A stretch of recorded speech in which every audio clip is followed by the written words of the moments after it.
Plus sérieusement maintenant, je vous invite à ouvrir la parole de Dieu. Et nous aurons 3 lectures ce matin.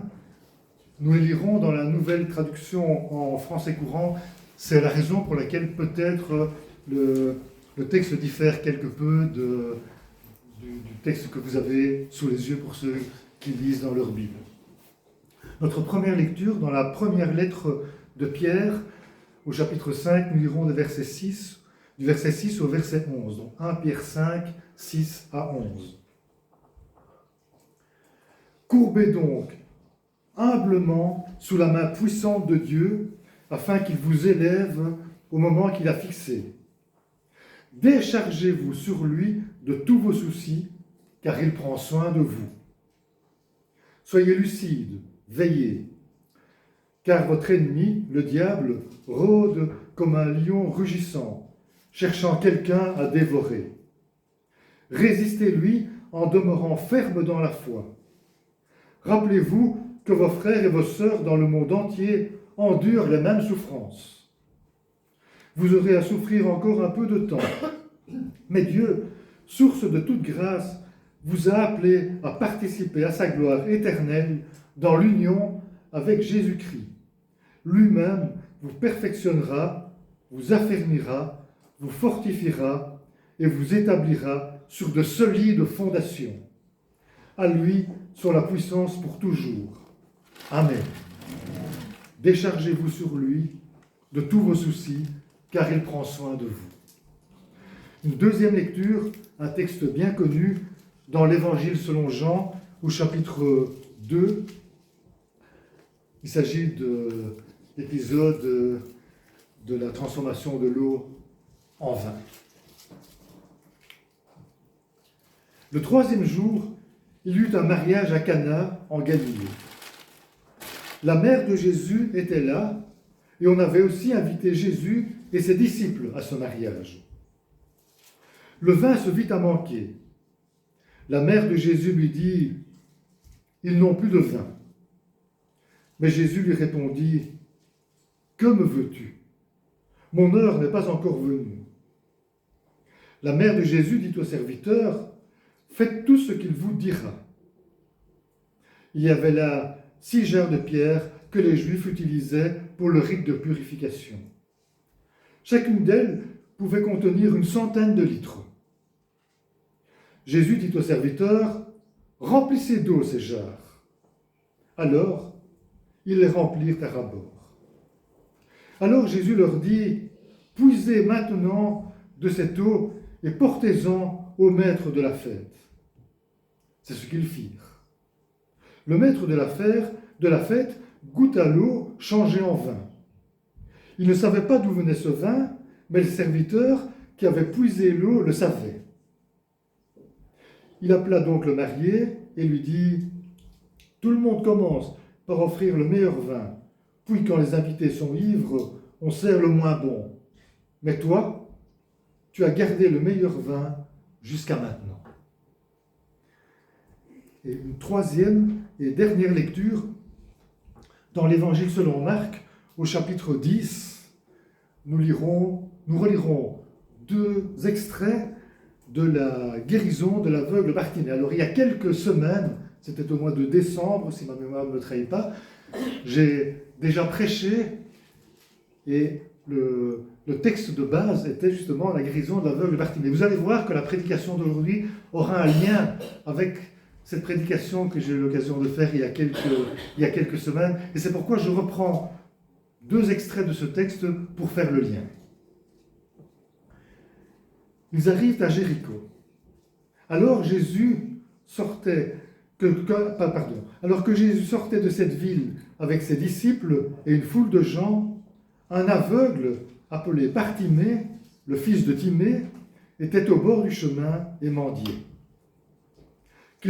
Quand il entendit que c'était Jésus de Nazareth, il se mit à crier « Jésus, fils de David, prends pitié de moi !» Et un peu plus loin, alors Bartimée jeta son manteau, se leva d'un bond et vint vers Jésus. Jésus lui demanda « Que veux-tu que je fasse pour toi ?» L'aveugle lui répondit, Rabouni, ce qui signifie maître, fais que je vois de nouveau. Et Jésus lui dit, va, ta foi t'a sauvé. Aussitôt, il retrouva la vue et il suivait Jésus sur le chemin.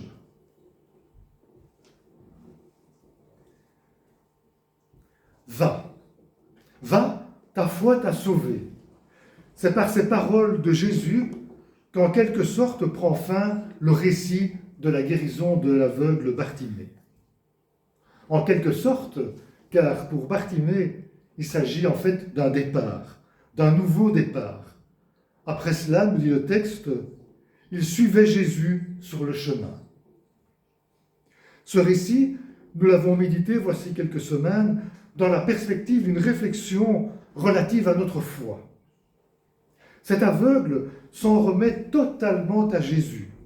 Et nous l'avons évoqué, sa guérison dépasse, et de loin, le seul recouvrement physique de sa vue.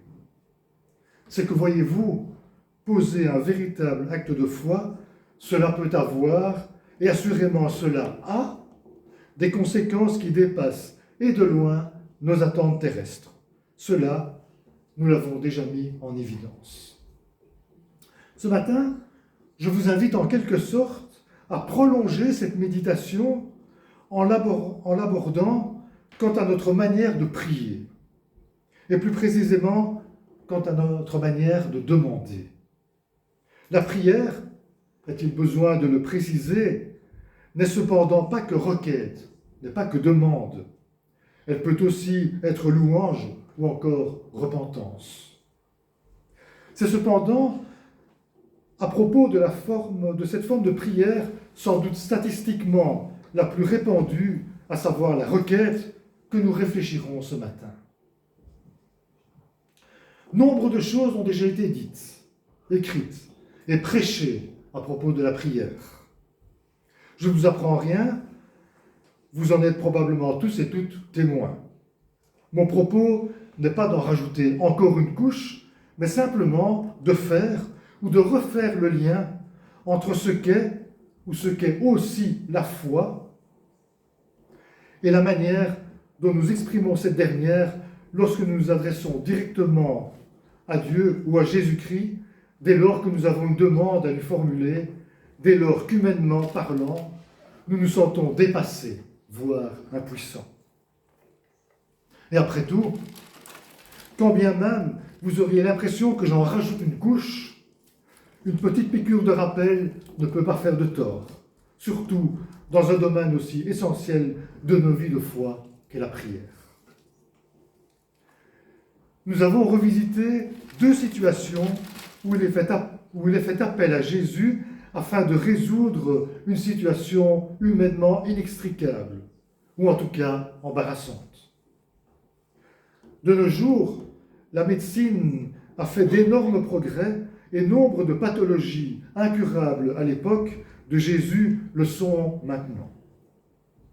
Lorsque nous venons à manquer de quelque chose, il suffit souvent de décrocher notre téléphone portable afin de nous faire livrer très rapidement, week-end et jours fériés compris, ce qui nous manque.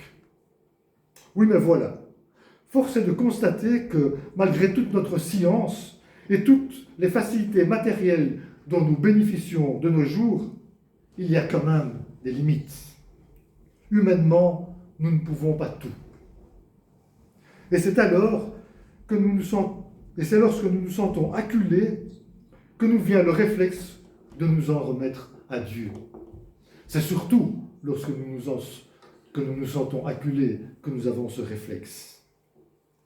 Un peu comme si Dieu était notre bouée de secours, et reconnaissons-le un peu parfois, comme si Dieu était un magicien. Dieu tout-puissant, aimons-nous chanter. Les deux récits que nous revisitons ce matin, la guérison de Bartimée et les noces de Cana, ont quelque chose de remarquable. Alors qu'on vient vers lui, dans le but de résoudre un problème, l'attitude de Jésus ne manque pas de nous interpeller quelque peu. Dans ces deux situations, Jésus, qui pourtant connaît la situation, connaît le problème, pose une question à son interlocuteur ou à son interlocutrice qui semble néanmoins faire état de son ignorance. « Que me veux-tu » demande-t-il à sa mère. « Que veux-tu que je fasse pour toi » demande-t-il à l'aveugle Bartimée. Ce dont il faut prendre conscience, c'est le fait que dans ces deux situations, ce n'est pas Jésus qui est porteur du problème. Ce n'est pas lui qui organise la noce, ce n'est pas lui qui est aveugle. Et ici, il y a peut-être une première leçon à tirer afin d'approfondir notre vie de prière. Il est important que nous lui présentions simplement nos problèmes. C'est exactement ce que fait Marie lorsqu'elle dit à Jésus « Ils n'ont plus de vin ». C'est aussi ce que fait Bartimée lorsqu'il répond à Jésus « Fais que je vois de nouveau ». Quelle économie de paroles dans leurs réponses respectives. Pas de vain blabla, pas de longues phrases pompeuses et somme toute fort peu utiles. Marie et Bartimée exposent simplement et sobrement la situation problématique à Jésus. Souvenons-nous de cette parole qui nous invite à ne pas alourdir nos prières de vaines paroles. Non pour nous imposer une façon de faire, mais parce que notre Père sait de quoi nous avons besoin. Il connaît notre ou nos problèmes mieux que nous-mêmes, mais il attend que nous les lui présentions. En fait, que nous franchissions le pas de nous tourner vers lui. Simplement. Vous aurez remarqué que je n'ai pas dit que nos problèmes ne sont pas ceux de Jésus, mais qu'il n'en est pas, au départ, le porteur. Et si nous voulons qu'il intervienne, il importe que nous lui transmettions, en quelque sorte, la patate chaude. Agir de la sorte est une preuve de confiance, de lâcher-prise, de foi que nous mettons en lui. Va, ta foi t'a sauvé. En bon protestant, nous aimons mettre en avant la foi, le salut par la foi. Mais ce n'est pas tout. Lorsque vous êtes sérieusement souffrant, vous consultez votre médecin. Lorsque votre chauffage central tombe en panne et que vous ne pouvez rien faire vous-même, vous appelez votre chauffagiste. Et quelle est alors votre attitude vis-à-vis de celui que nous appellerons le spécialiste ou l'homme de l'art? Vous lui faites confiance. En bonne intelligence, vous ne cherchez pas à imposer un diagnostic ou une thérapie ou encore une solution à votre problème. Vous vous mettez à l'écoute de son diagnostic et surtout, vous suivez ses conseils, ses instructions. Vous prenez les médicaments qui vous sont prescrits, en respectant bien évidemment la posologie, et vous suivez les éventuels conseils de votre chauffagiste afin d'éviter une panne future lorsque cela est possible. Voyez-vous, c'est également ainsi que nous sommes appelés à réagir après avoir remis nos problèmes à Jésus. Après les lui avoir présentés, mais aussi en les lui présentant. En principe, vous n'imposez pas une thérapie à votre médecin et vous n'imposez pas une solution à votre chauffagiste. Sinon, à quoi bon les consulter? Il en va de même lorsque nous présentons une situation problématique et ce que nous appelons un sujet de prière à Jésus. Il y a ici une deuxième leçon à tirer pour notre vie de prière. Contentons-nous de présenter simplement les choses à Jésus sans lui imposer ni un diagnostic, ni une thérapie ou une solution. À quoi bon lui remettre les choses si nous savons comment faire, comment agir par nous-mêmes dès le départ? Il y a lieu ici d'être particulièrement vigilant, car c'est souvent inconsciemment ainsi que nous agissons. Nous demandons à Dieu de résoudre notre problème selon nos modalités, selon notre façon de faire. Et puis, nous n'entrevoyons aucune réponse à notre prière, aucune solution à notre problème. C'est que notre foi n'est pas totale. Nous voulons que Dieu agisse tout en gardant nous-mêmes le contrôle. Sans nous en rendre compte, nous cherchons à nous servir de Jésus afin de combler, de réaliser nos besoins, voire de combler simplement nos envies.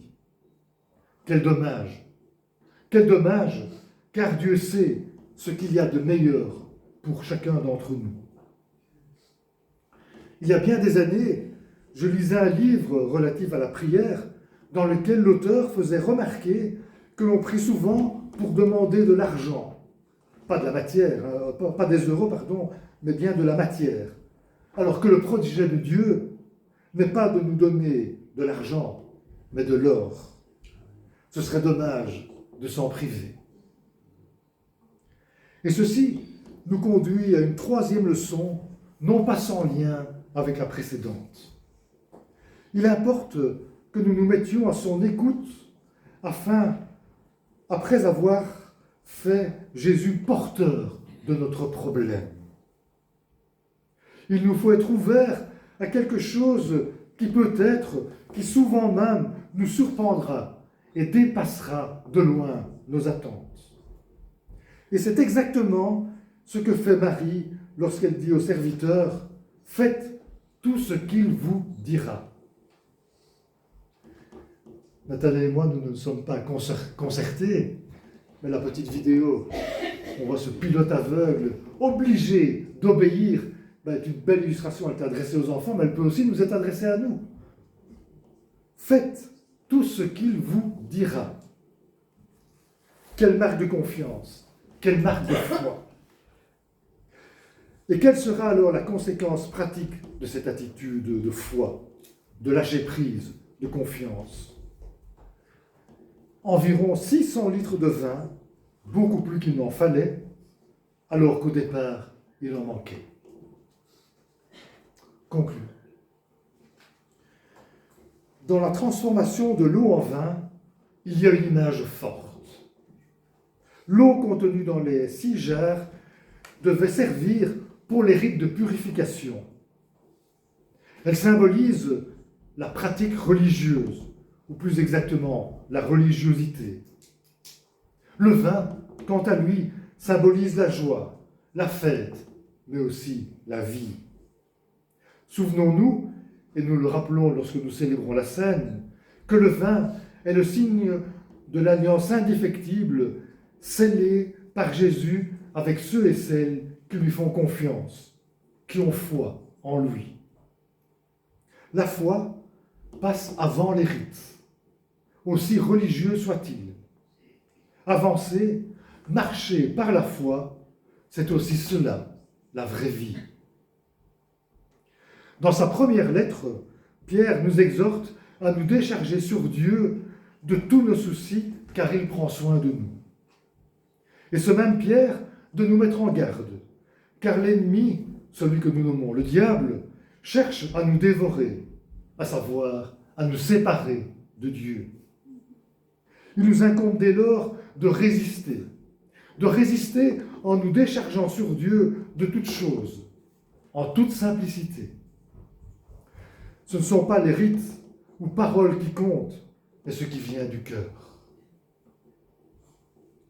Présentons-lui simplement, humblement, nos soucis, nos problèmes, et soyons à son écoute sans vouloir lui imposer nos solutions.